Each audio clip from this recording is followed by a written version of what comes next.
Voices in the dark.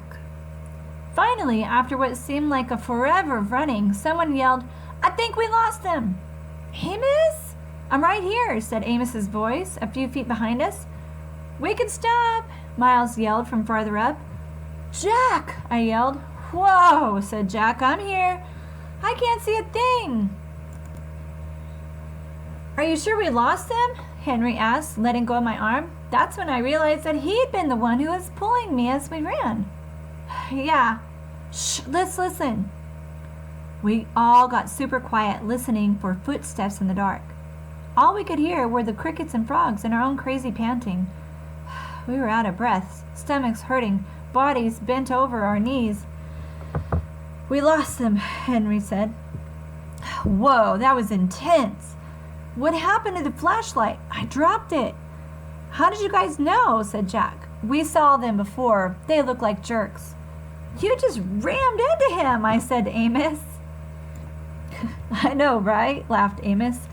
"He didn't even see it coming," said Miles. He was like, "Are you a freak too?" And we were like, "Bam," said Jack.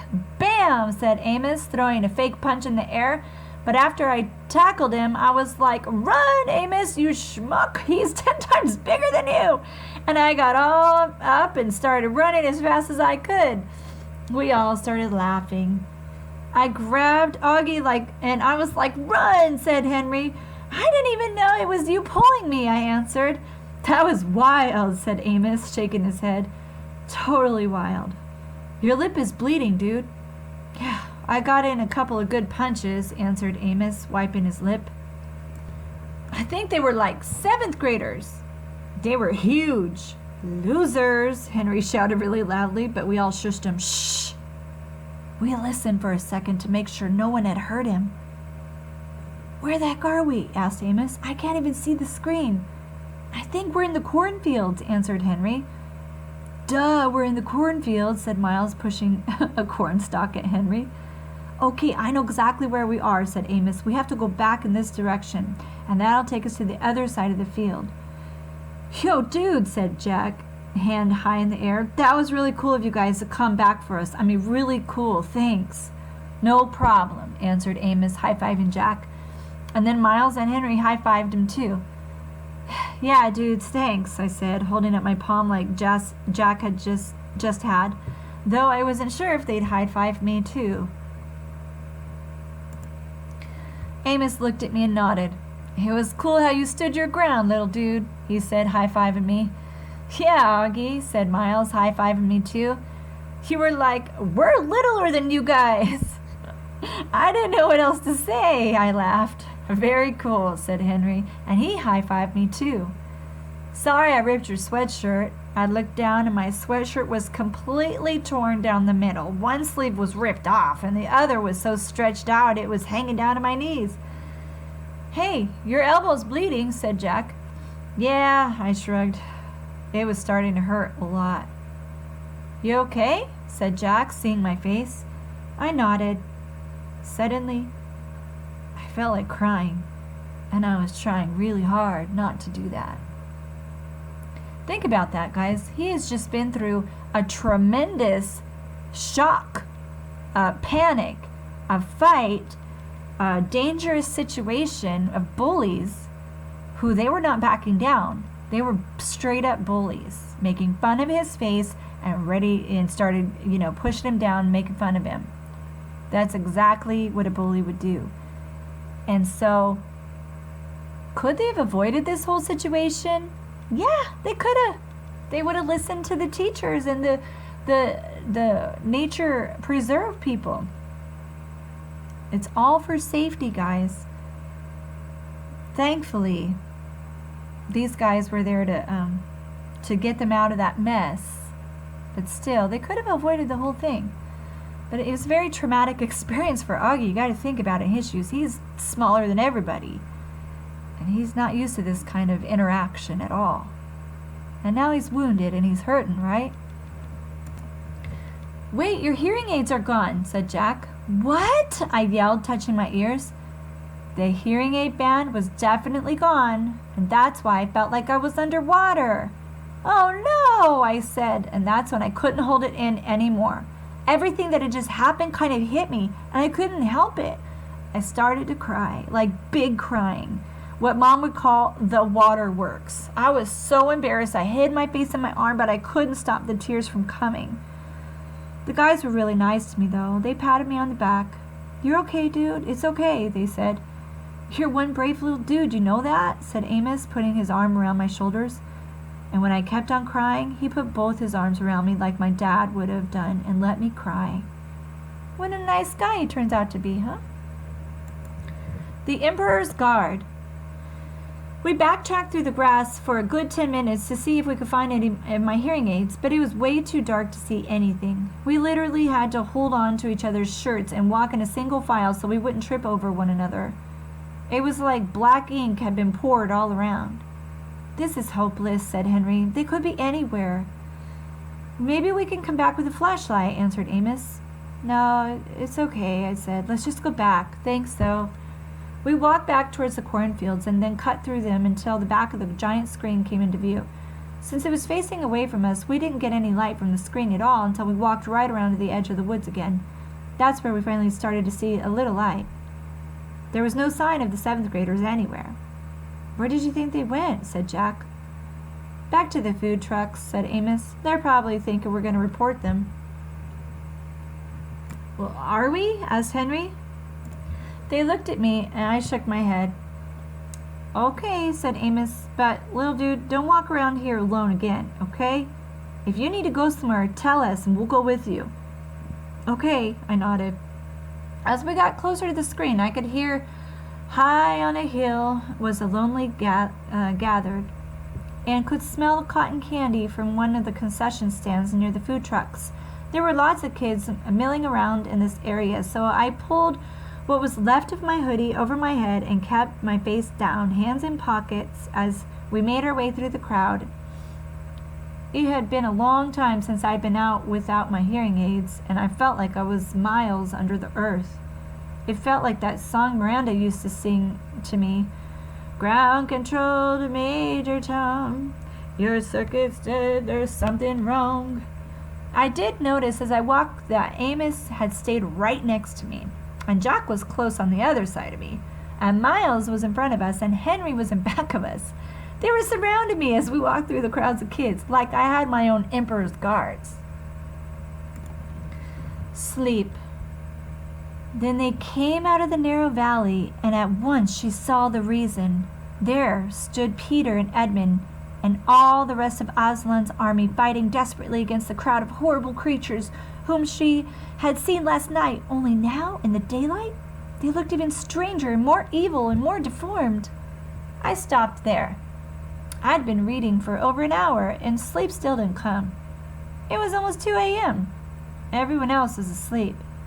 I had my flashlight on under the sleeping bag, and maybe the light was why I couldn't sleep, but I was too afraid to turn it off.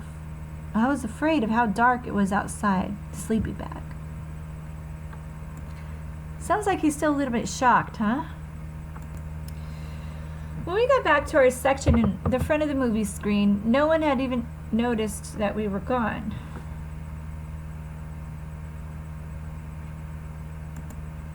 Mr. Tushman and Miss Rubin and Summer and all the rest of the kids were just watching the movie. They had no clue how something bad had almost happened to me and Jack. It's so weird how that could be, that you could have a night that's the worst in your life, but to everyone else it's just an ordinary night. Like, on my calendar at home, I would mark this as one of the most horrific days of my life. This and the day that Daisy died. But for the rest of the world, this was just an ordinary day. Or maybe it was even a good day. Maybe someone won the lottery today. I don't know. Amos, Miles, and Henry brought me and Jack over to where we'd been sitting before with Summer and Maya and Reed. And then they went and sat where they'd been sitting before, and Jimena and Savannah with Jimena and Savannah and their group. And in a way, everything was exactly as it had been before we went looking for the toilets. The sky was the same, the movie was the same, everyone else's faces were the same, mine was the same. But something was different. Something had changed. I could see Amos and Miles and Henry telling their group what had just happened. And I knew they were talking about it because they kept looking over at me while they were talking. And even though the movie was still playing, people were whispering about it in the dark. News like that spreads fast. It was what everyone was talking about on the bus ride back to the cabins. All the girls, even girls I didn't know very well, were asking me if I was okay. The boys were all talking about getting revenge on the group of 7th grade jerks trying to figure out what school they were from. I wasn't planning on telling the teachers about any of what happened, but they found out anyway. Maybe it was the torn sweatshirt or the bloody elbow. Maybe it's just the teachers hear everything. When we got back to the camp, Mr. Tushman took me to the first aid office, and while I was getting my elbow cleaned and bandaged by the nurse, Mr. Tushman and the camp director were in the next room talking with Amos and Jack and Henry Miles, trying to get a description of the troublemakers. When he asked me about them a little later, I said I couldn't remember their faces at all, which wasn't true. It's their faces I kept seeing every time I closed my eyes asleep. The look of total horror on the girl's face when she first saw me.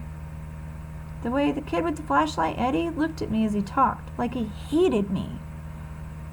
Like a lamb to the slaughter. I remember Dad saying that ages ago, but tonight, I think I finally got what that meant. The aftermath. Mom was waiting for me in front of the school along with the other parents when the bus arrived. Mr. Tushman told me on the bus ride home that they had called my parents to tell them that there had been a situation the night before, but that everyone was fine. He said that the camp director and several of the counselors went looking for the hearing aid in the morning while we were all out swimming in the lake, but they couldn't find it anywhere. Broarwood would reimburse us the cost of the hearing aids, he said. They felt bad about what happened. But if the boys would have listened, then they would not have started this. So really, it's not the camp's fault. I wondered if Eddie had taken my hearing aids with him as kind of a souvenir, something to remember the orc. Mom gave me a tight hug when I got off the bus, but she didn't slam me with questions like I thought she might. Her hug felt good, and I didn't shake it off like some of the other kids are doing with their parents' hugs. The bus driver started unloading our duffel bags, and I went to find mine while Mom talked to Mr. Tushman and Miss Rubin, who had walked over to her. As I rolled my bag toward her, a lot of the kids who don't usually say anything to me were nodding hello or patting my back as I walked by them. "Ready?" Mom said when she saw me. She took my duffel bag, and I didn't even try to hold on to it. I was fine with her carrying it. If she had wanted to carry me on her shoulders, I would have been fine with that too, to be truthful. Sounds exhausted. As we started to turn away, Mr. Tushman gave me a quick, tight hug, but didn't say anything. Home. Mom and I didn't talk much the whole way home, the whole walk home, and when we got to the front stoop, I automatically looked in the front bay window because I forgot for a second that Daisy wasn't going to be there like always, perched on the sofa with her paws on the windowsill waiting for us to come home. Kind of made me sad when we walked inside. As soon as we did, Mom dropped my duffel bag and wrapped her arms around me and kissed me on my head and on my face like she was breathing me in. "It's okay, Mom, I'm fine," I said, smiling. She nodded and took my face in her hands. Her eyes were shiny. "I know you are," she said. "I just missed you so much, Augie." "I missed you too, Mom." I could tell she wanted to say a lot of things, but she was stopping herself. "Are you hungry?" she asked. "Starving. Can I have a grilled cheese?" "Of course," she answered, and immediately started to make the sandwich while I took my jacket off and sat down at the kitchen counter. "Where's Via?" I asked. "Oh, she's coming home with Daddy today." "Boy, did she miss you, Augie," Mom said. "Yeah? Huh, she would have liked the Nature Reserve. You know what movie they played? The Sound of Music. Ah, you'll have to tell her that." Remember, that's her favorite movie. "So, do you want to hear about the bad part or the good part first?" I asked her after a few minutes, leaning on my head on her hand. "Whatever you want to talk about," she answered. "Well, except for last night, I had an awesome time," I said. "I mean, it was just awesome. That's why I'm so bummed. I feel like they ruined the whole trip for me."